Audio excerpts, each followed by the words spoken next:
I'd like to welcome everyone to Ohio Information Security Forum's anniversary meeting. This is something we do once a year, usually the second or third Saturday in July. During today's presentations, we may or may not be filming different presentations. So just remember, while we're filming presentations, we're also recording audio. That's to use for future prosecution. So it's important to remember that you don't want to say anything that you don't want recorded. So just be aware of that. So stay on that side of the camera and don't say anything, and you can pretty much throw anything you want at the speakers. So Ohio Information Security Forum, helping to secure our digital world. We've been around for 5 years. We started in 2006. We were founded by 3 guys with $60 each in their pockets. How we started this group. We rented some rooms for 3 months out at Wright State. I shook down my corporate management to let me expense out some food for the meetings, and voila, Ohio Information Security Forum starts. The whole goal of this organization is free information security education, where we wanted to focus on technical security topics. We have the ISSA out there, which focuses on management level security topics.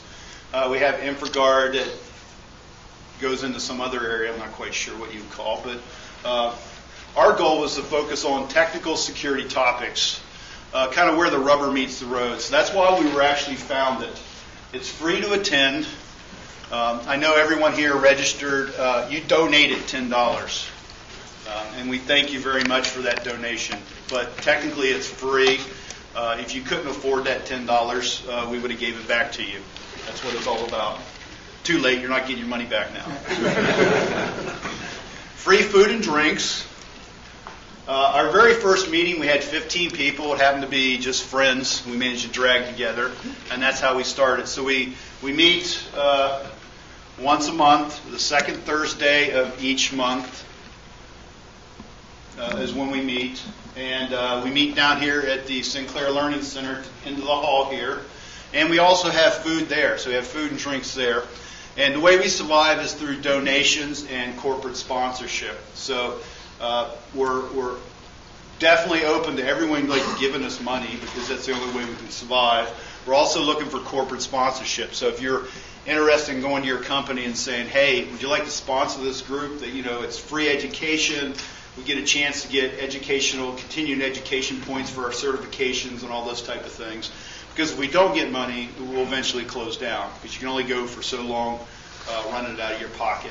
Probably the first 6 months to a year, that's basically how we ran the thing. I got my company to pay the money, and all of us would chip in a little bit of money to pay for the room every month. So what's our purpose? We network with our peers, conduct training, share knowledge, and collaborate and learn. Focus on security issues, emerging threats, hacking techniques, current trends, defense policies, best practices, technical strategies, laws and regulations. And we have yet to actually do anything on law and regulations. I'm going to have to take that out of the slides. It'd be nice to get somebody in, but it's hard to find somebody that can actually tie legal stuff into technical stuff. So it makes it very difficult. So basically, we're willing to talk about anything dealing with information security. I don't care what it is. Only requirement is that it is legal and it's been ethically disclosed with a vendor. So we've actually had demonstrations on live vulnerabilities and exploits the day that they were released or published by the vendor. So we've done some really cutting edge stuff. We've done reverse engineering. We've done malware analysis. We've done everything from router setup and configurations to risk management and how that affects the guy in the workforce. The guy where the rubber meets the road. So we cover a bit of everything. So that's what this group is all about. Sponsors, like I said, that's what drives us. The actual bagels and coffee this morning was sponsored by CDW. I forgot to do a little printout and stick on the wall. It's sponsored by CDW. They'll probably kick me in the ass for that. But telling everyone now, CDW is the one that paid for all that, and that's how we survive. So some of our sponsors, one of our big sponsors is Booz Allen, who are in this building here also.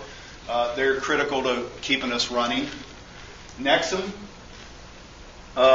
they are also a gold sponsor, and they've been with us the first year. We were struggling for money after 6 months, a year or so. They came along and they saved us, and they've been with us ever since. CDW Corporation continues to help sponsor, slightly under the table, but they still sponsor us. ACS has been a key sponsor, kind of like the same way. In the same way with New Horizons, a local education computer learning center. They've also been a sponsor with us for 2 years running now. Also, if we look on the back of the badges, I don't have one. There's a business card back there for a company, a local Mac place.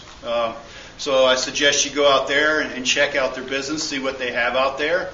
They also help sponsor us. They help pay for a big part of the badges that we're wearing, which are always kind of like cool.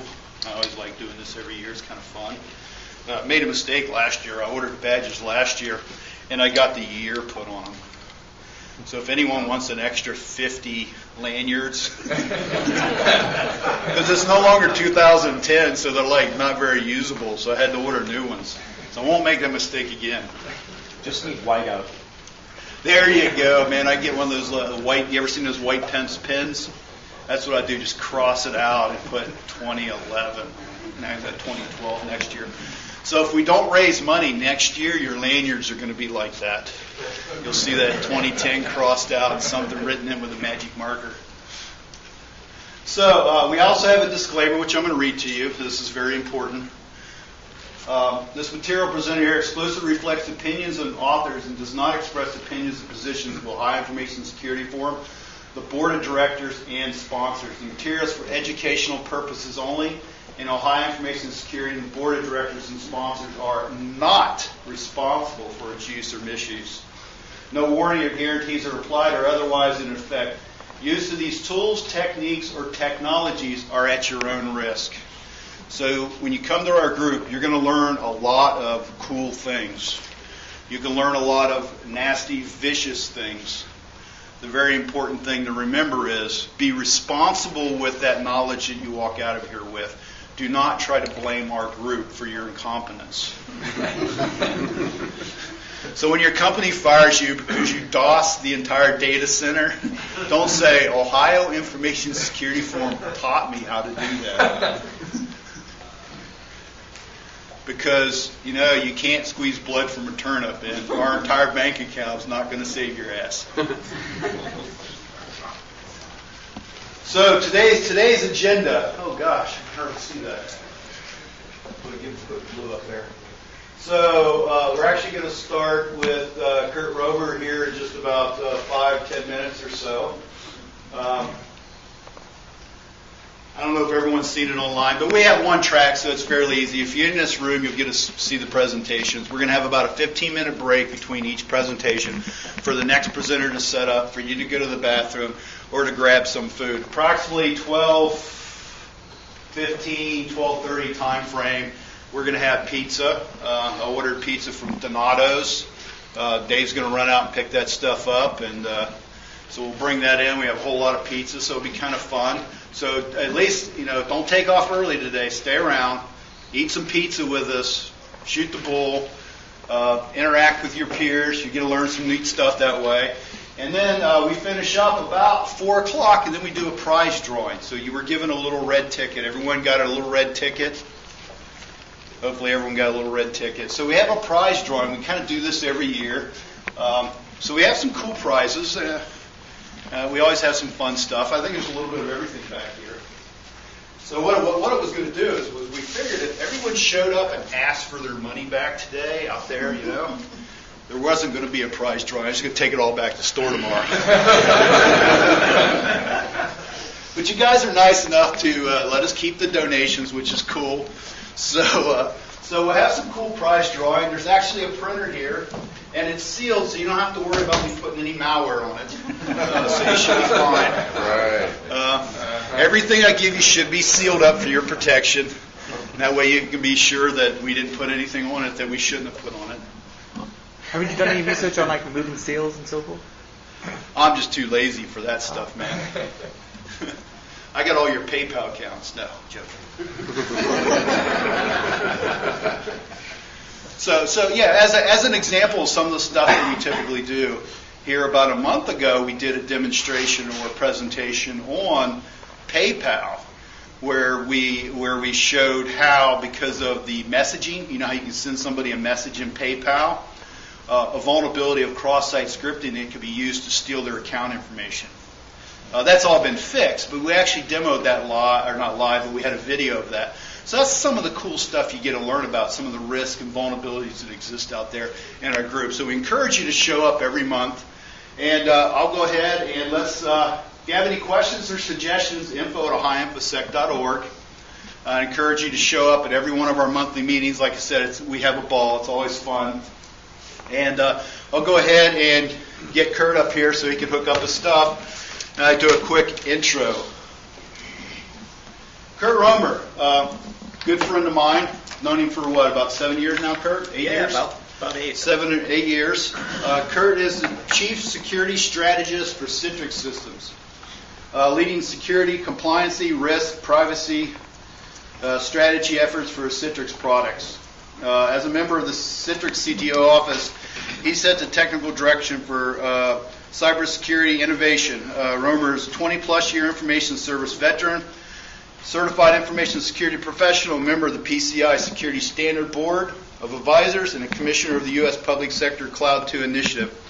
Roemer participated in security standard development and regularly appears at security issues experts online, print, broadcast, media, CNN. He was on CNN. It was like totally cool. Had to check that out. Why is Kurt here? Not in handcuffs either, which So why would Kurt show up here? I think he thinks I have pictures. Okay, so he's really quick. Say, sure, Daryl, I'll come on down. No, Kurt actually, on his own ticket, drove in from Chicago to present at our group here. So everyone, just give Kurt a hand.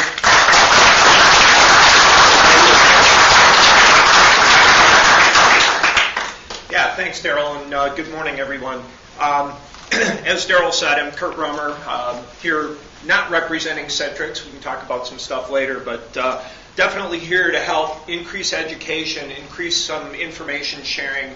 I'm deeply committed to making sure that the information security community continues to learn and grow and bond together. It's not about us going to websites and reading up on things. It's about us interacting and about us definitely sharing information that helps all of us get better, helps us understand the problem, but more importantly, helps us find some really cool and innovative solutions. That's what this is all about. And I could say presentation, but I don't want this to be a presentation. I want this to be a discussion. I want this to be something where we're open, we're sharing, we're talking, we're getting questions during all of this. I've just got a few slides to maybe frame some things out, but really want to have a good discussion around endpoint security. When you take a look at endpoint security these days, how many people know somebody who's got one of those computers? It's audience participation day. Yeah, I mean, we've all seen it. We all continue to live with it. We, fight these battles all the time. And just as a couple other questions here. First of all, how many attackers do we have in the audience? Remember, the camera's not on you. You can raise your hand. All right, we have a couple. How many defenders? All right, yeah. Good. Well, we're going to spend a little time talking about both because you need to understand both sides of the equation to really know what's going on. And sometimes the attackers don't even know that they're the attackers. They don't even know they're causing risk to the organization. And that's something else we'll spend a little bit of time on. So, we'll go through and just kind of level set on where everything's at, what problems we're facing, why we're in this situation, and kind of how we can move forward and what we can do. So with that in mind, one of the things that you always step back and look at is, where have we been? What have we done? Why have we gotten to where we are today? Well, when you take a look at it, if you want to think last century, last decade, here's how a 90s IT director ran the shop. I'll give you this laptop, and you'll like it, right? Here's this 5-year-old Dell, HP, IBM, whatever. Probably, re-imaged. We've got the standard corporate image. It's yours, and here it is. Maybe you get admin rights, maybe you don't get admin rights, but I'll figure this all out. Secondly, and how many people believe this one? All problems can be solved in the network. All right? Well, that's what we thought last decade, right? Wasn't it? And unfortunately, there's still a lot of companies that still believe that. But don't get me wrong, I'm not saying the network isn't critically important to security, because it is. It is extremely critically important to security. But it's not the only thing. It's only the piece in the middle. How many organizations do you think are still spending on all kinds of network security things that are completely ineffective these days? Yeah, I see a lot of hands. That's really something you have to take a look at. Your end users don't care about your network. They're going to pick up whatever device they happen to be infatuated with that day. They're going to connect up to whatever wireless is out there, and they're not going to think twice about it. So all that money that you're spending to have this nice, pristine, secure network, what's it really doing for you? You got to think about that. There are places where that makes a lot of sense, but it's not the be-all, end-all. And unfortunately, there's still a lot of people that need to understand that. And then same thing with applications. The application environments have been extremely restrictive. We'll give you this security suite. We'll give you this Office suite. We'll give you these enterprise resource applications. And that's what you get. Deal with it. Work with it. Figure out how to make things happen. Not necessarily a good situation, huh? What about if somebody's traveling and, they're a road warrior, they're always out there? How do you let them install their own email app so that they don't have to carry around 3 laptops? How do you let them, maybe do Facebook or LinkedIn if you're into that kind of stuff? Do you let people do that or not? Well, years ago, stuff was locked down. Unfortunately, this is still how some folks think. And so it brings up some kind of irrational fears. People are bringing in their own devices. I will tell you, if you work in IT, and particularly in IT security, and this is the thing that you're most afraid of, you got some problems these days. You wouldn't believe the number of people who called me when the iPad first came out and said, Kurt, our executives are bringing these in. Tell me how I can keep this off the network. There's no way I can let this in. Wow. Okay, really? And, you can tell them some ways to do that, but is that really the right answer? So why do people keep these things off the network? They can't control it. They can't control it. Should they be able to control it? Well, in their mind. In their mind? Yeah. Other opinions? Why do people want to keep these off the network? Fear. Fear, yeah. Is it a rational fear? Yeah. Yeah, could be. It's kind of funny. I parallel this to going through the airport and through the TSA and stuff like that. So, I'm going through and they run me through the body scanner and I've got my boarding pass here in my pocket. And the guy's like all freaked out. Oh my God, you've got a piece of paper.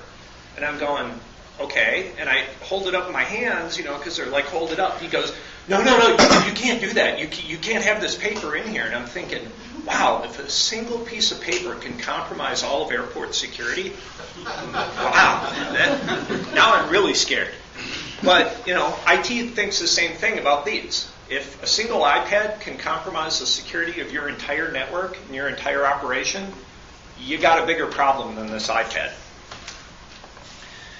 Secondly, there's the network issue. We talked about this already. People are bringing their own networks. They're connecting up to anything. We should allow for that. It's reality. But we shouldn't blindly allow for that either. You pick up some of these devices, they've got wireless, they've got wired, they've got Bluetooth, they've got 3G, 4G. You've got so many different input and output points into these devices these days. You've got apps that set up their own application-specific VPNs. Connectivity is a lot different than it was in the 90s. And then you get the people who are completely freaked out about the cloud. Cloud's bad. I guess we're going to hear about that this afternoon. I might have a couple things to add to that presentation. That'll be fun. And then micro apps, people going out buying their own applications, doing all kinds of stuff on these things. IT is completely freaked out about that. So what does it really mean? What's in it for IT? Well, I would say if IT is completely freaked out about this, there's continue to tell everybody no, what's going to happen to IT? Yeah, bye-bye. They're getting pushed off to the side. They're getting marginalized. And you hear a lot of the analysts and industry pundits say, IT should die. IT should go away. It's become completely ineffective, and it's not a practice that we should have anymore, particularly information security. Well, no, that's not true. But we have to change. We went from this IT owned everything, tried to run everything, tried to tell you what technology you bought, what you did, what you didn't do. And they weren't real appropriate to the business at some points in time, but hey, they did what they did with the tools they had at the time. Then we went into this whole free love, users get to do everything, go out, buy their own services, everything's just great, everything's running rampant. And all of a sudden we're seeing WikiLeaks, we're seeing all these attacks against major companies, one of which I read about as I'm driving by here, and all kinds of other stuff. So, we obviously have to do some things differently. But one other thing that we have to do differently is we have to think about how we're going to support the business, and more importantly, how we're going to support people. This isn't about the technology anyway. And one thing I would beg each of you to take back to your organization is take your department that says information technology and relabel it. Make it something else. Make it information services. Bring it back to what it was when we were actually delivering valuable and essential services to the business. It's not about the technology anymore. You're not buying the technology. You're not choosing the technology. Your users are buying whatever they want. They're choosing the technologies. So don't make it about tech. Make it about services. Make it about cool things you can do for the business to help them innovate. With that said, let's get into the endpoint piece of this and what we can do. When you look at bringing power to the people, a lot of it starts with the endpoint, because let's face it, that's what they care about in a lot of ways. Well, I'm not saying this whole endpoint thing isn't without risk, though, and without problems, because there are definitely some issues here. Security, of course, is a chain. And it's maybe even more than a chain these days, because you can't clearly articulate it end to end anymore. It's more like a web. There's a lot of things going on. There's a lot of trust factors. When you've got somebody who can go out and grab their device, they take a picture, that picture's geotagged, that picture's automatically transmitted up to Flickr, that picture's automatically sent out through Twitter and Facebook and everything else. It's not a real little clean chain of what's going on. Security is the same way. You've got all these interactions, all this collaboration. We have to kind of redesign with that in mind and know that it's more than the chain. But the endpoint factors into that chain big time. I mean, if I've got data on this that is critical to the organization or something that's really sensitive, and I just kind of leave this thing laying behind and somebody grabs it later, I lose it in a cab or whatever, we've got a breach event. We've got some major issues. So you can't just let people walk around with really sensitive info. But then, you get into the whole argument of, is this really an enterprise device? I know a lot of CEOs and CSOs and CFOs and everybody else like to walk around with these with all kinds of sensitive data on it, but should they? I mean, is this an enterprise device, yes or no? No. A couple people shaking their head no. We'll talk about that in a second. And then there's the other fallacy of virtualization solves all problems. Yeah, okay. I happen to work for one of those vendors. I can tell you that is not our stance. Virtualization is one way to solve some of the problems, but virtualization does not solve all problems. Just because you took the same crappy Windows desktop with everything that you had and munged it together and shoved it out in a data center somewhere and now you're connecting up to it, doesn't mean you fixed everything. So we'll talk about how to fix some of those things, but don't let people get away with this because it can cause some real issues. And then, we already had the question of unmanaged endpoints. So this is mine. I paid for this. I bought this myself. I use this at the company. Should the company be able to manage this? Yes or no? Yes? Does it contain company data? Ah, good question. Do they need to know that? Really? They need to know that?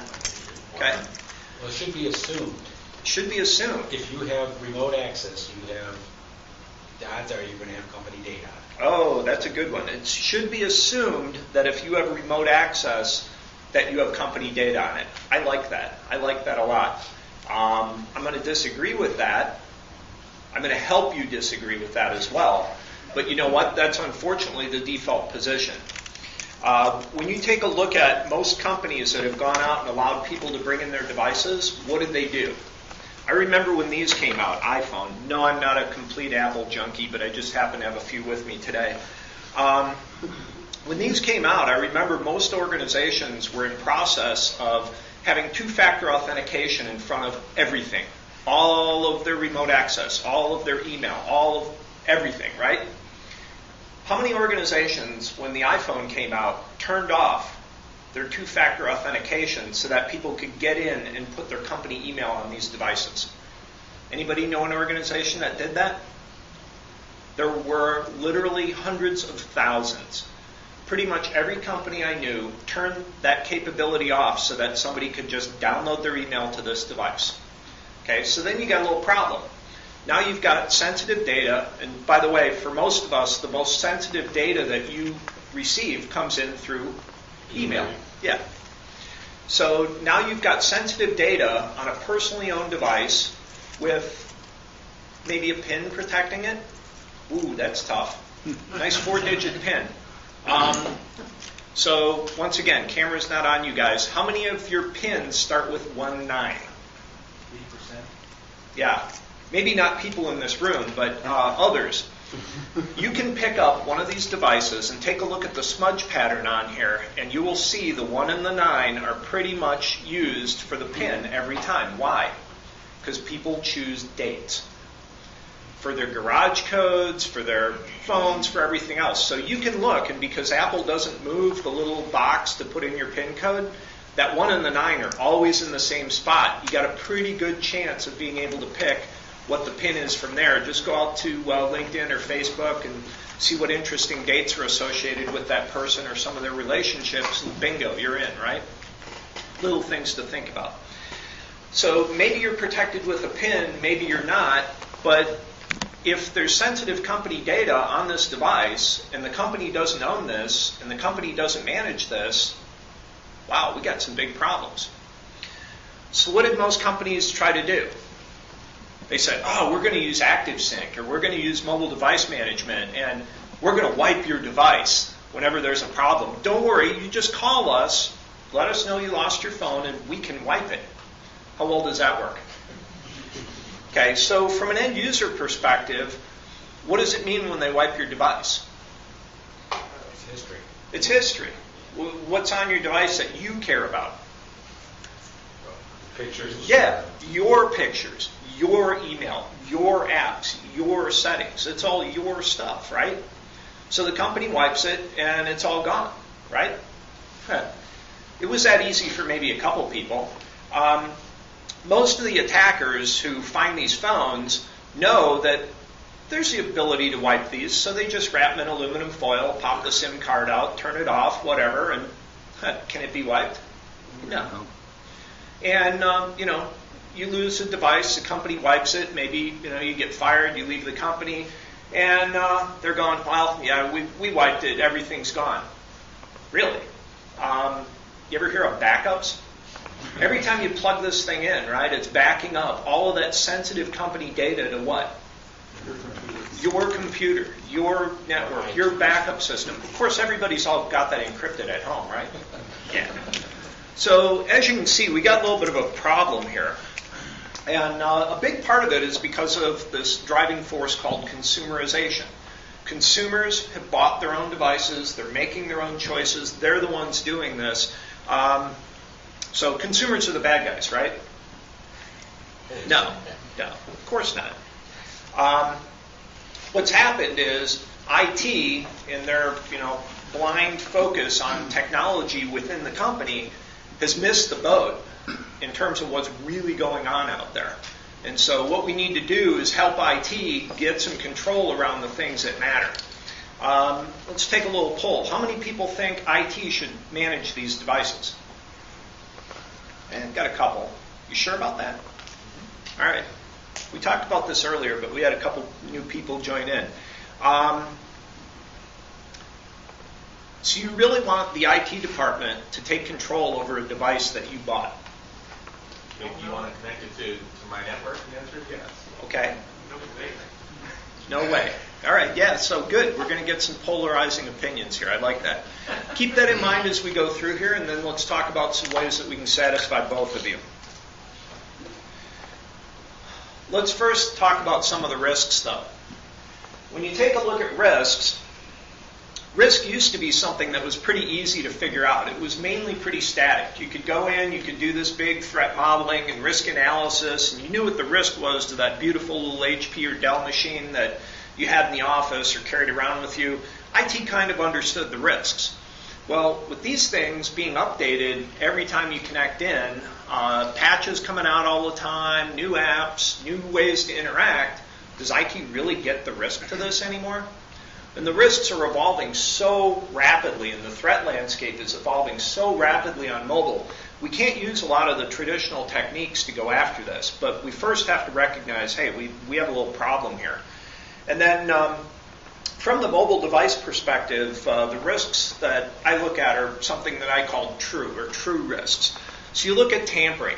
If somebody were to pick up this device, what could they do to tamper with the data that's on it? What could they do to maybe inject malware, put on a keystroke logger, be able to get in and change critical elements of a spreadsheet, wipe out your certificates, wipe out your URLs for connectivity? How can they really mess with things and screw things up, either intentionally or unintentionally? Another big issue is residual data. Several of these devices, when you go and delete something, it's not gone. It's just, you remove the pointers and the data is still there. So you're going through and doing backups, and that data is still being backed up. It's still somewhere on this device, so it's out in the backups. And it's pretty straightforward for somebody doing forensics to go through and grab that, right? You really need to think about what's left behind. And to cut to the chase, the best way to fix this is to not have that data hit this device in the first place. Another huge big risk is unavailability. And the unavailability is either the data just plain not being there, not being accessible, but it's also degraded access. How many times have you gone and said, I'm going to work on something at home, or I'm traveling and I really need to get in from the airport, and you can't get onto the wireless? You can't authenticate. It's asking you for $25 for an hour so that you can get on somebody's wireless, and you're like, screw that, right? That's a big problem. We've got to make this a lot easier. We've got to make sure the data is available, but we also need to make sure that users can see when the data is not available, when it's not being updated. When you're on a laptop and you're connecting in and you're looking at real-time data, maybe you're in the security operations center, or you're looking at a stock feed, or you're looking at something critical that has to be there in real time, usually on laptops there's enough indicators and visibility to let you know when you're missing something, right? On these mobile devices, that's not always true. So the data that you're looking at might not be fresh. And you can be making decisions on stuff that's hours or even days old. And that's part of the availability issue as well. And then, of course, everyone's personal favorite, exfiltration. How can somebody steal from these devices? What's your favorite way? How do you steal from a mobile phone?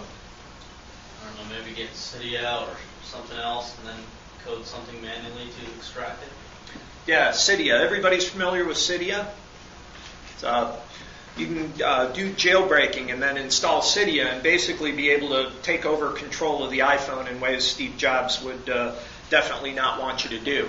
Kind of interesting this last week, though, there's been some vulnerabilities associated with iOS and particularly the iPhone where they were able to jailbreak the iPad 2 because of a PDF vulnerability. So the iPad 2 previously, ever since it came out, could not be jailbroken. Everybody's tried and nobody's been able to do it. Somebody discovered a PDF vulnerability. I mean, I thought PDFs were, pretty benign, right? Supposed to be. And because of that, they were able to jailbreak iOS and do a jailbreak for the iPad 2. Using Cydia, though,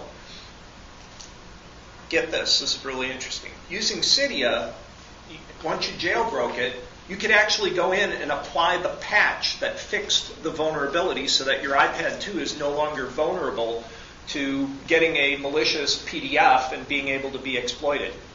About a week later, I saw this just yesterday, Apple released the patch for the rest of us to be able to apply if you weren't jailbroken. So your jailbroken device could have actually been, quote unquote, more secure than the non-jailbroken device. Pretty amazing, isn't it? We live in interesting times. But these are some things to definitely think about. As people are walking around with all of these devices, and you've got patches and updates and controls and apps that the organization doesn't own, how are these being maintained? How else can people exfiltrate data and pull stuff off of this? So, other good ways of exfiltration? Who else wants to add in on that one? You can just remove the SIM card itself, take that with you, does that contain the data? Remove the SIM card itself, take it with, does that contain the data? Not on all mobile devices. A lot of times they're either keyed to the SIM card, so that's part of the encryption scheme, or SIM card plus PIN. You've got your EIN that's associated with that. But that brings in some problems because what they do first and foremost is they concentrate on the availability from the carrier side. The carriers would much rather have you lose your phone and have you go buy a new phone from them that you can immediately put your data back on and be right back in business, because then you're happy, then you keep your contract going and you keep them happy. If all this security stuff gets in the way and they've got to go through and decrypt things and you've got to bring multiple keys together to get back at your data, that complicates stuff, and most quote-unquote normal people don't know how to do that. So the solutions really aren't there for most of the general purpose devices to do that. And that's why if you want to encrypt that data, you really need to have your own encryption scheme above and beyond what the OS and what the carriers offer. So we'll talk about that. Also just SSH into phones. The majority of people that jailbreak their iPhones, they don't know that the root password is what, Alpine 21 Yep. something like that, and they just leave the root password that way. SSH getting turn on, running, not wise. Yeah, so you can just SSH into the phone was a comment and be able to get access as root and get through anything you need. And you can do that on quite a few of the devices. Yeah, good point. Well, the other thing, I don't know if people are aware of, but the telephone security isn't that secure because they've already turned that over to the government. Yeah, telephone security isn't that secure because they've turned that over to the government. Yeah, we've heard some hints of that. You probably saw RIM with the BlackBerry network as they went through India and China and Saudi Arabia, and rumors are that there are several other countries that the government had to have the keys to be able to decrypt that, so there wasn't sensitive data related to state-sponsored terrorism and, who knows, maybe other things they're interested in, that were flowing across all of these networks that governments could not look at what was going in and out of the country. Wow. Yeah. It's a little bit of a privacy issue, but not every country has the same privacy concerns as we do. We've definitely got some good things and some things that are a bit challenging, but we also have the EFF fighting for us quite a bit as well, making sure that they're balancing out some of the privacy concerns. So if you haven't taken a look at what the Electronic Frontier Foundation is doing these days, go out and check it out, because there's a lot of privacy concerns that they're out there battling, fighting. You might not always agree with what they're doing, but at least you can understand what some of the issues are. They're a good organization to track because they definitely get in front of a lot of this. But yeah, there's governments that want to look at this, organizations that want to look at this. 3G networks in other countries are freely inspected. They see all of your texting, everything you're doing. So, if you're out there texting and thinking that you're sending something that's rather private and, nobody's going to know that you're buying another company or doing something that would be pretty substantial for somebody else to know, don't send it over SMS because that's pretty easy to read. In fact, there might even be some people in this room that have the equipment to do that. It's under $4,000 now to go through and set up your own little cell site and be able to peer and read stuff. So, not that I recommend that, but Daryl's going to get out the whip. And then, when you take a look at the threats as well, everybody automatically jumps to the threats against the technology and what's out there in the device. And it's really not about the technology. It's got to play in it. Usually these days, if you want to target somebody and you want to get some data, go after what? The people. The people, absolutely. They're the easiest ones to get. You can send somebody a document, just a simple PDF, and boom, you've owned their PC, you've owned their phone, you've owned their life, basically. You can send some information through Facebook or LinkedIn or Twitter, impersonating somebody and get others to believe it. Because of all of the rich data that's out there these days on these social networking sites, I mean, it's a fisher's dream. You can go through and really highly target an attack so that you're making it extremely believable. And it's even more believable if you're able to get and take control of somebody's email account. Because one of the worst attacks that I've seen in the last month has been a compromised Hotmail account where somebody sent out and said, hey, I'm traveling. I can't access phone right now. There's no way for you to call me. I'm in a really loud place. They took my phone. They took this, that. Still in my passports, but I need some money. And because it was coming from an actual email account, it's very believable. And I got one of these, and it was my brother's email account that got hacked. And immediately I'm thinking, oh no, my mom's totally going to buy this. And guess what? She did. She totally bought it. I called her, I emailed her, I said, don't do this. She was responding immediately. And I got on and I responded back to this guy, and I'm like, here, okay, so if you are my brother, what's your son's middle name?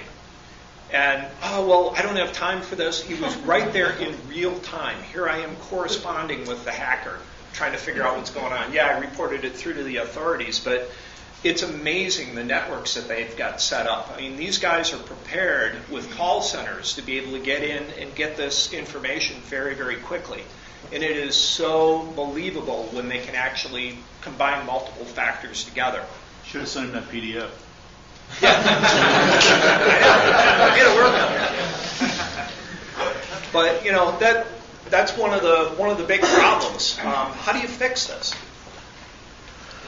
Education. I was waiting for somebody to say that. Education, training. That fixes the whole thing, right? No. Don't give up on that. The education, the training, the awareness campaigns, definitely, turn people into skeptics whenever they receive something. Have them check multiple factors to make sure that, there is something really going on there. But you can't tell people, hey, anytime you get a PDF, don't click on it. Anytime you get a Word document, don't click on it.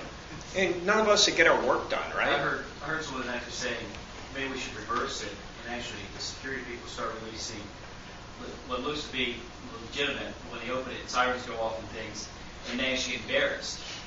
So we turn the tables. Rather than getting actually compromised, they're getting embarrassed. But it's, I heard someone saying that sometime. Yeah, I like that. Send out something and have them be embarrassed. We'll send them the pictures from Flickr of what they did the weekend before. In a PDF. Yeah, in a PDF. But, there's a lot of big companies that have been hit by this as well. You look at the RSA attack. I mean, supposedly that came in because somebody opened up a PDF document. We've got some big issues here. We've really got to fix this because there's some technology things we can do for this. There's education, but we've got to fix some of the security architectures we put in place. This just isn't working. All right. So in terms of concerns and things that we're looking at, here's just an example of some of the threats, mitigations, and risks, and some of the threat factors that people are talking about. A little bit of an eye chart. Sorry, I can send this to you later if you want to see it. But you've got people who are putting in keystroke loggers, either physical or software-based, and there's a lot of these out there today.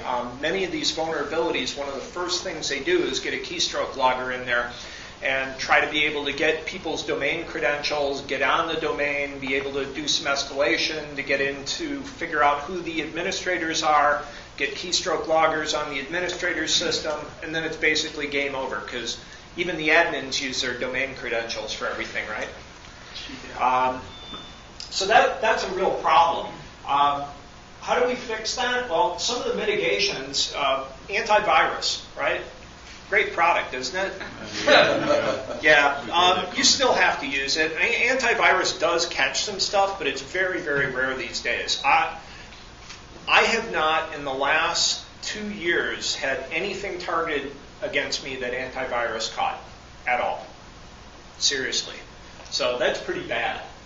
But it's still called for by a whole bunch of regulations, and it does actually have some place within enterprises taking a look at emails and other things that are coming in and being filtered. And you absolutely need this on home computers as well. But its effectiveness has gone way down. So what can we do on top of antivirus? Well, we can do some software integrity management, things like tripwire, do some whitelisting, make sure that you're locking down the environment a little bit. How many people use that at home? Yeah, only a couple hands in this room even. It's really not an easy thing to do. Fortunately, the companies that produce a lot of the operating systems are getting on top of this, and they're going to be integrating these more and more as time goes on. But, when you look at any of us being able to get in and update something like servicehost.dll on our Windows machine, should we ever really be able to do that? Have you ever had a legitimate reason to replace that file outside of a Microsoft patch? I mean, why should we be able to? Apple's coming out with OS X Lion next week, supposedly, and there's going to be some further lockdowns associated with that. But one other thing that I always like to talk about is this philosophical debate. Which is more secure? All right, we'll take a poll. Which is more secure, this iPad 2 or that Windows 7 laptop? How many people say the iPad? Depends on the user. It depends on, no. We'll say it's same user, they know what they're doing. Which one's more secure? Out of the box or after you? Actually, I'm going to say the Windows 7. You're going to stay with Windows 7, okay. Well, I know that's been virused twice now in the last month, and the patch that they put out was broke 20 minutes after it was released. So, I mean, that's not secure. Okay. There's not even a heuristic checker on it to see if something's going on. At least Windows 7 has a heuristic antivirus, anti-malware going on, so you have a little bit of protection. Okay, that's one viewpoint, and actually a pretty good one. Let's take all of these considerations in, that you've got somebody who knows what they're doing, they've applied all the patches and updates, they've appropriately protected the system. How many people say the Windows 7 machine is more secure? Okay, about 10. How many people say the iPad's more secure? Okay, about the same number. How many people could care less? That's a much bigger part of the room. Well, it's an interesting debate, though, isn't it? So you take a look back, and yes, Apple's very much been in the news these days, and I'm just picking on them because I happen to have one here. You could do the same thing with a lot of the other tablet environments. But yeah, there have been some problems, there have been some patches, some security issues. How many breach incidents have been associated with the iPad this year? How many breach incidents have been associated with Windows this year? Interesting. How many patches and updates have been there for Internet Explorer, for Adobe, for other technologies that are on that Windows 7 laptop? Yeah, it's not a clean decision, is it? And that's why I think we need to change the way we think about this. Let's not talk about what's more secure, because you know what? It doesn't matter. It really doesn't. All you people who said, I don't care, I kind of agree with you. It's not about security. It's about protection.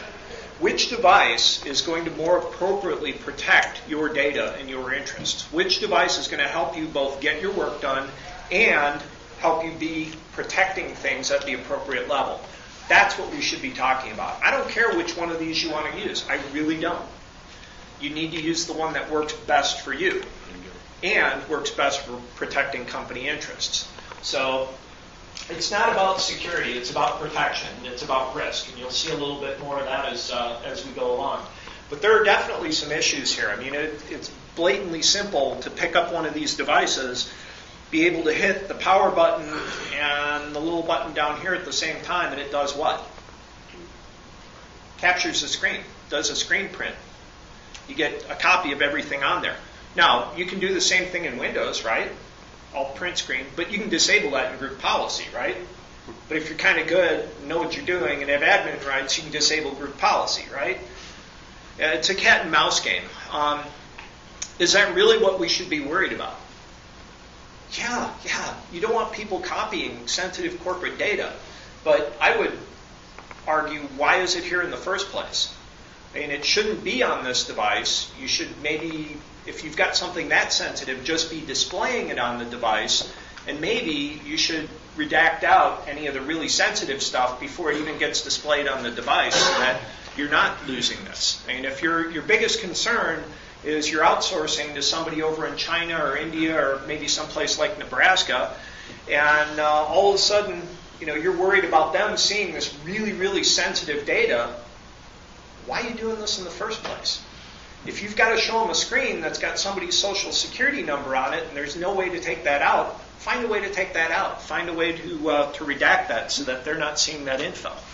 Unfortunately, I think some of the biggest issues is dealing with data classification. So many organizations do not have any understanding of classifying their data, so they don't know what's considered sensitive and what's not sensitive. Most employees don't. So, that gets to data classification. Daryl had brought up. Most people don't know what's sensitive and what's not sensitive. You sure? You might not know across the company, but there's some things. I bet I could ask you on a given week, what sensitive data do you work with, and where do you get that from? What application is that in? What SharePoint site is that on? Whatever. You could tell me that. Some people, some employees do. I still run into a number of employees that are like, "You mean I can't send Social Security numbers out in email? That's classified data." And it sounds so lame and stupid, but it's horribly common in a lot of companies. Not all companies, but I've dealt with more than enough companies where it's this totally befuddled look when they find out that Social Security numbers shouldn't be sent in email. Did everybody hear that in the back? Yeah. So what's the answer to that problem? Go through and do this big 10-year data classification project. When you're done with it, declare the results completely invalid and start over, right? And that's what companies have been trying to do. I would argue we need to do that a little different way. Don't try to boil the ocean. Do a little triage part of that. Go to every manager and say, look, you need to tell each one of your employees, everybody who works for you, here's the really sensitive stuff that you're working with every day. And I'm not talking about, you go to the company intranet site and it says company confidential on the bottom. No. Every employee sees that. That's like completely immaterial. I'm talking about the stuff that really matters. And that's part of the problem. We slap company confidential on everything. Everything. I can't even create a new PowerPoint without that appearing on the bottom, and I got to delete it on every single slide. It's become meaningless to most people. So you really have to go back to everybody and say, what are the major things that if this got out would end the business, would end your career, would be on the front page of the Wall Street Journal, would tank the stock, would, whatever. What are those things? And that's what you care about. Do that from a triage perspective first. Others, how are you handling this? What do you do about, he made a good point that in my history I know that there's some small percentage of people who are anti-segregation of data, and no matter what you put in, they decided that because of their particular view, those delineation shouldn't be there. So you say, well, don't allow Social Security numbers to go out because the organization is liable. their view is all this information is free. They're put upon because you're telling them not to share that information, and whatever controls you put in, they actively pursue getting around them or ignoring them. What do you do about that? What do we do? Short of firing them or something. Okay. Is anybody else facing that problem, first of all? Is anybody else facing that problem? Guess what? I guarantee you are if you're hiring any of the new generation. The young generation that's coming in and has been coming in doesn't think about privacy the way we do. They're Facebooking and tweeting and sending stuff that, oh my God, I'd be completely freaked out to let other people see if it happened to me. It never does. But some of the things that I've seen posted are just like, wow, you actually put that out there, and you haven't thought, maybe a few years from now, somebody might not find that funny, and you might not get a job because of that, or whatever. They don't care. They're not thinking about this. And we won't go into the whole parent, whatever. But there is a big difference. They don't care about your information. Exactly. They're sloppy about theirs, and Yep. yours is taking these steps to even protect them. And they don't care about company information as well. Well, there are some ways to address that. And part of it's the education, training, awareness campaign. Part of it is we need to put some additional enforcement in so that we're not just handing them an employment agreement and say, here, do the right thing. We're actually helping them along and enforcing some of this in policy. I want to hear from some others. How are you handling this, Dave? One of the issues that Daryl brought up is about the Social Security number. Within corporation, which I'm associated with, individuals share their information. So that Social Security number is unimportant to an HR person, where it is very important to a tax person. They share that, so no one wants to own that. Consequently, one person may freely share it via email, and the other one might view it as a travesty to do so. So then what typically defaults in this organization that I'm associated with, they say, let IT handle it. IT can control that data. I don't have to accept that as my responsibility to keep it from getting to IT in the first place. And this is pandemic across the corporation. And how's that working for you? Really, really well. Well, one of the things we used to do when I was with Dave back at the old parent company for data classification, we had in IT or in information services security department, we had put together a data classification policy. Obviously, if data has certain levels of classification, it should be handled a certain way, and there should be some physical aspect to that. Should it be encrypted in transit, encrypted in storage, those type of concepts. So what we did is we were the ultimate gatekeepers. That means if anyone said, hey, we need to set up an EDI transaction through the firewall, they had to make changes to the firewall. It had to be approved by security. So to educate the community out there, every time a request came in that involved information transfer in and out of the company, we would actually send the data classification to the person making a request and say, classify your data. It took us about 18 months, but after about 18 months, we no longer had to request anyone to classify data. They would contact us and go, we need to do communication with bank such and such, and we're going to be using this type of data that falls in this classification. So they instantly, after about 18 months, everyone started realizing what the classification was. And how many classification levels did you have? It was the typical 4 or 5 type thing, that everything from public information all the way up to corporate, what we consider secret, which would be things like divestitures and Yep. acquisitions, things like that would be, or client attorney type stuff.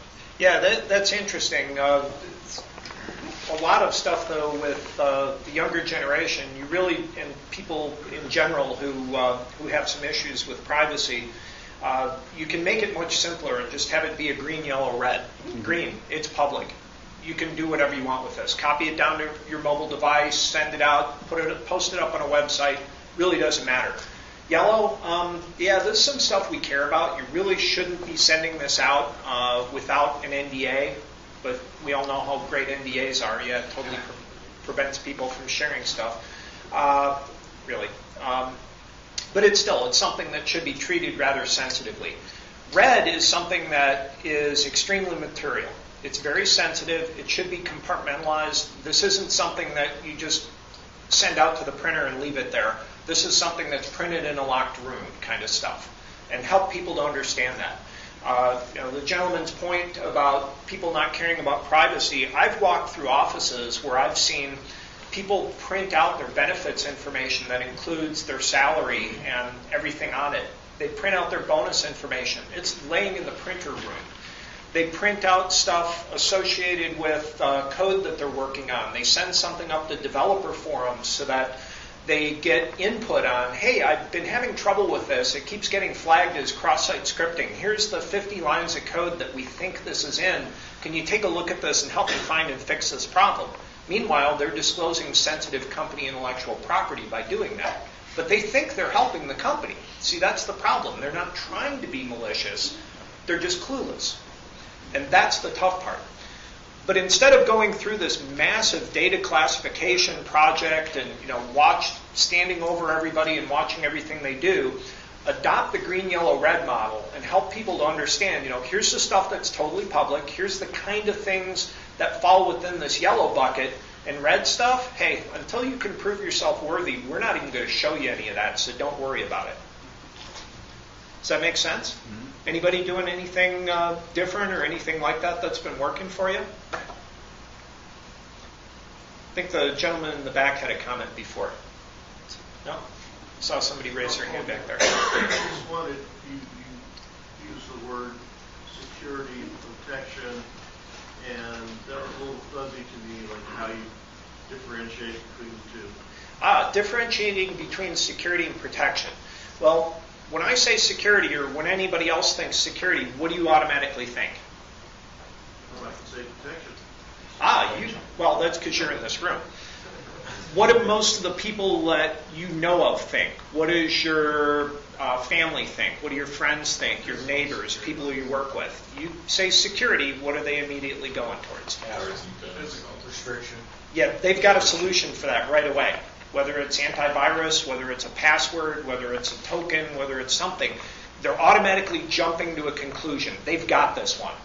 This is why we've got this over-reliance on antivirus and SSL and other things that are great technologies, but we shouldn't be counting on them as much as we should. We should be stepping back and saying, hey, what do I really need there to protect this data, instead of what security measures can I possibly throw on this right away to check the box and say that I've done it. And yeah, thanks for asking for the clarification. That's what I mean by that. I mean, security oftentimes is something that people have preconceived notions over. And I find that by talking about security, especially with executives, they tune out because they've heard that so many times. When you talk about how can we protect the things that really matter, they kind of perk up a little bit because there's been a lot of that in the news lately.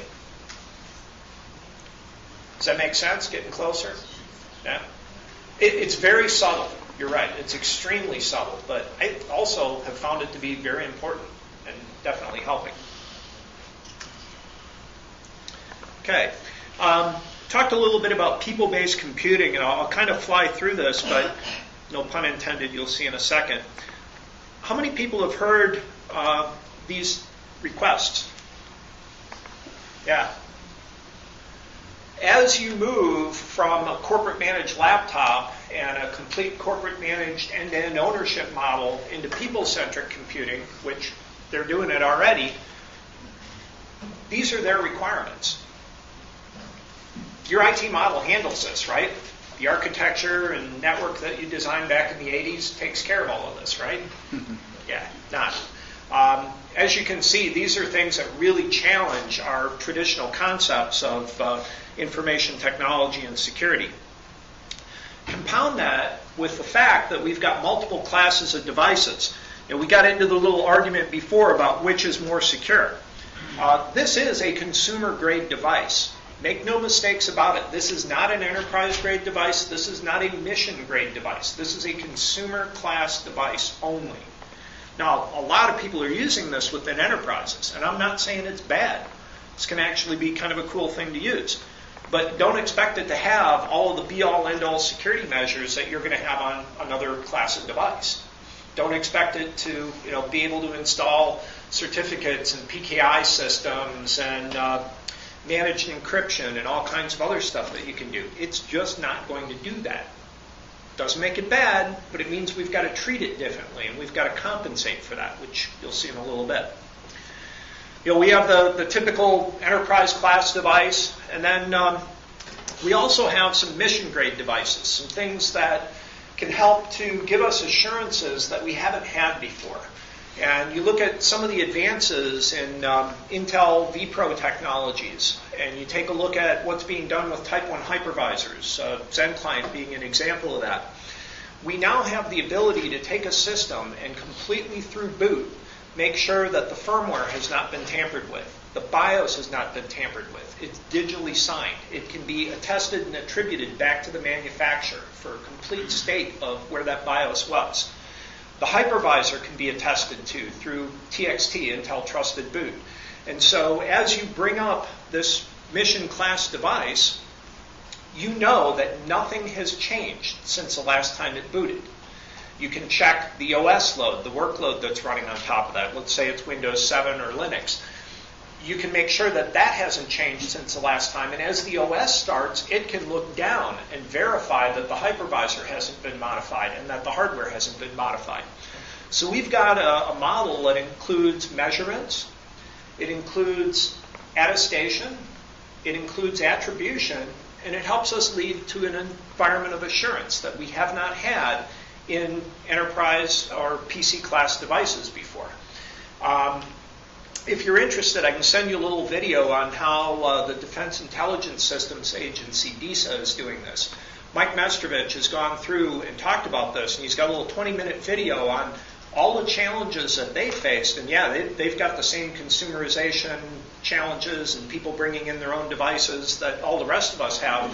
But they've also got some really ultra-secret, people live and die by this information needs, and they've moved to a mission-grade platform that's helping them address that. And if you're interested, I can send you some info on that you might want to take a look at just so you understand the state of extremely high protection today. I almost said security. You almost got me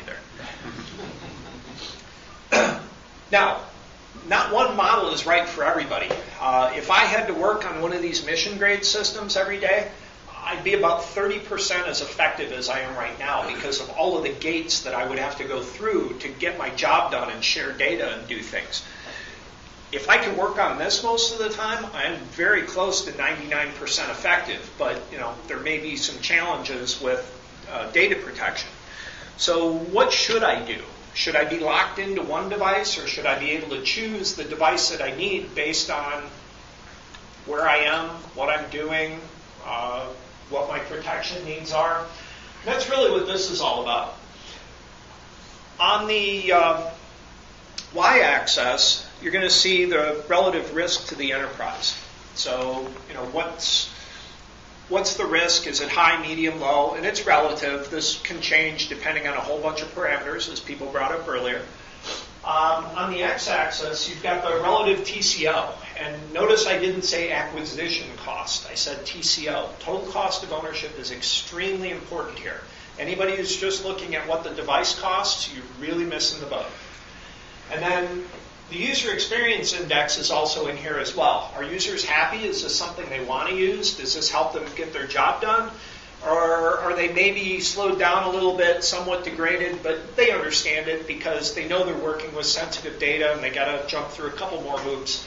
Or are they really pissed off because they just can't get anything done? You've put so many roadblocks in their way, it's like, throw this out, I'm going to go buy my own stuff because I'm not dealing with you anymore. We got to keep that in mind. That's very important. Up in the upper left is the unmanaged home PC. You would be amazed at the number of companies that are trying to say, we're going to close some facilities or allow people to work from home, or that new call center we're bringing up, we're not going to go buy or rent that. We're just going to let people work from home. And, oh, by the way, because of virtualization and desktop virtualization and VDI and stuff like that, we can let people work from home. It works really cool. But we want them to use that same PC that they already have, and because of virtualization, that's going to be 100% secure, right? No. But there are people that are trying to do this. And I bring this up because you need to know this, and you need to help set the record straight. You cannot grab a 7-year-old system that maybe has not been patched ever.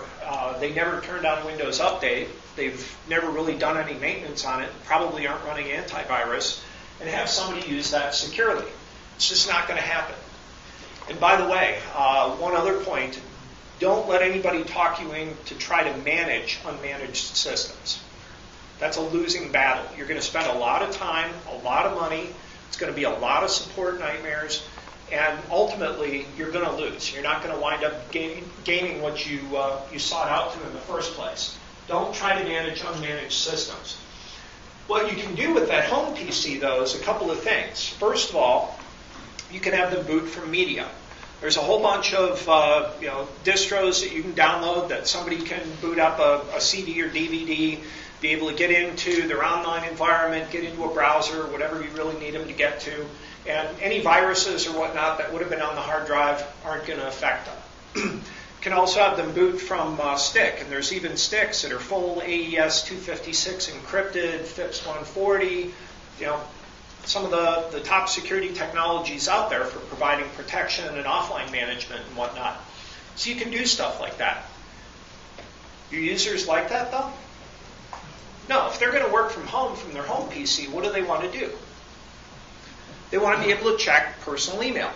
They want to be able to tweet back and forth. And they want to be on the company stuff at the same time. So if we solve their problem by booting from stick, maybe not. But if you're a company that says, hey, look, no, when you're working for me, I don't want you switching back and forth. I want you to just boot into this environment. You can control that. And the boot from stick is actually kind of nice if you need people to carry their profile around with them and some data, because it can be encrypted. You can manage it. It's kind of a cool technology if you haven't looked at it. One other thing you can do there, though, is you can give them a thin or a zero client and one of these cables that you just hit scroll lock a couple times and go back and forth from one computer to the other. So they can be on their home PC, click, click. They can be on the work PC.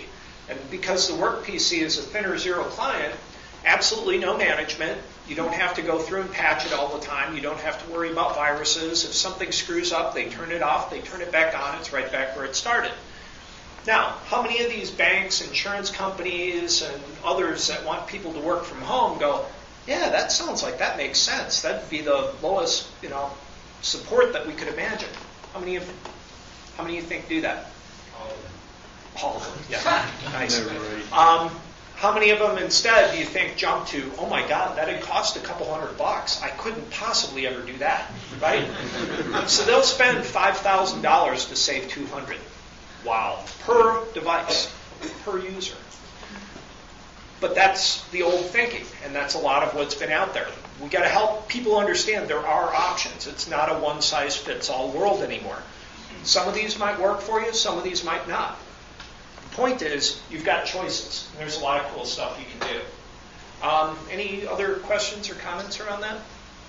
No? When we were talking about the mission versus the public consumer, how do you find a classification for a device? So the classification for device is really based on capabilities and based on vendor support and based on what's available for it. So like this iPad, it's pretty obvious. Steve Jobs says, this is user, this is consumer. You can't run antivirus on this. Steve Jobs is not going to approve an antivirus program for the iPad. But arguably, it really doesn't need it. Steve Jobs also is not going to approve a program that introduces a virus or is a keystroke logger or a screen scraper, so it's not going to get on there in the first place. Maybe. But that's the thing. So what can you do? You can install things like mobile device management software that says, hey, when you're at work, when you're connecting up to your work environment, here's what I'll let happen and here's what I won't let happen. I'm not going to try to wipe your device. I'm not going to do all this other stuff. But what I can do is say when you're at work, screen capture is disabled when you're in my applications. The ability for you to turn on the voice recorder is disabled while you're in my applications. Here's the whitelist of other apps that I will let you switch to while you're online with my company. And anything that's not on this list, sorry, you're not going to use. When you disconnect from the company, everything just magically goes back to where it was. because what you're doing is controlling the session. You're not trying to control the device, and that's a big, big difference. And so you can look for those types of solutions. What did that just let you do? That let you use this device with sensitive company data and have some control over it without trying to manage an unmanaged device. So I know what you're going to ask next. What about email? Email's the big issue, right? What if you set up your email system so that any public email can come down to the device? Any public data can be copied off of the web or anything else and go down here so you can read offline on a plane, do all kinds of other fun things, and only public email shows up. If you've got something that's confidential, that either somebody like Daryl went through and said this is top secret confidential, he's probably the only one in the room that would do that though, or more likely you pulled it out of a sensitive application, or DLP flagged it as being something that was interesting. What if any of that sensitive or confidential data never came down to the device? You got a little header that says, you've got something sensitive, click here, here's a little tiny URL that was generated, and you go to an online experience, you connect up to that. You go to Outlook that's running in the data center. It's got encryption, it's got your keys, it's got your digital signatures, certs, everything else. All that's protected in the data center never hits here. You can view that information, and then when you're done, you go back to what you were doing before. And in that way, sensitive data never hits the device in the first place, but you can still use it. Make sense? By the way, you can do that in many email systems today. It's a simple configuration. The user interface between the person and the authentication can still be owned. Keylogging, for example. Oh, sure. Yeah, I could get something in the DOM browser and be able to, do screen scraping and be able to take over your user input. There are some rudimentary checks that you can do on some of the consumer devices to make sure that you haven't had DOM poisoning, or you can check for antivirus, you can check for a certain patch level. You don't just blindly let people into your enterprise applications. You can have some checks and balances. But then also, if you can't verify it, maybe you don't let them into Oracle Financials. Maybe it's your top auditor or your CFO, and they're trying to get in from here, and you can't verify whether they're jailbroken or not. Tell them, sorry, you can't get in on here. Go get in on something where you can. And looking at some of the enterprise class devices, I think we all understand how those work. The mission grade devices, I can give you some data on there and really show you what DISA is doing. It'll help you understand that solution a lot better. So we've talked about a lot of this in terms of what we can do from a control perspective, and I'll just give you the real quick summary. First of all, don't try to control everything. Manage what you really care about. Go for the truly sensitive data. Do this triage data classification and go after the stuff that you care about. Don't try to manage the devices, manage the sessions. Don't sit there and spin about all the things that you can't do. Worry about the things that you can do. Add some value. People understand when they're trying to get in and you say, hey, look, because of the sensitivity of this data, because of we don't want to get you in trouble and have a breach reporting event, we're not going to let you do that from this device. Here's all the other devices you can, but it's not one size fits all anymore. Part of that as well, we've got a bring your own computer program at Citrix. When people bring in their own systems, we don't let them run on the corporate network. We treat them as outsiders. They have to go in through a VPN, or they have to go in through app and desktop virtualization. We do some checks and balances before we let them in. We don't let them have access to everything. We let them have access to things that are appropriate to the risk based on the device they're bringing in and what control measures are on there. And one other thing that's coming up, instead of access just being your domain credentials and your two-factor token, we're seeing authentication now being what I call the 5 W's. It's who, what, why, where, and when. We used to know who, right? You'd have some identity factors, you'd know that somebody had a token, but we really didn't know the rest of this very well. Now, we can understand why they're trying to get in, what class of device, what type of data they're accessing, where they're coming in from. Is this a normal pattern of usage for this user? Are they trying to request something that's out of the ordinary and apply for an exception? And all of this can be automated through workflows so that instead of just you're either an outsider or you've got the all access pass and can go anywhere in the network, you've got some granularity based on the situation. And that's some really cool stuff. That's what's going to let us bring in these devices. I think we've talked through all of this already, so I'm not going to spend any time on this slide. In closing, I'll say a couple things. For the stuff you really care about, whether it's local, whether it's remote, keep it in the vault, make sure that it's managed. And for the rest of the stuff, hey, let freedom reign. So, thank you very much, everybody.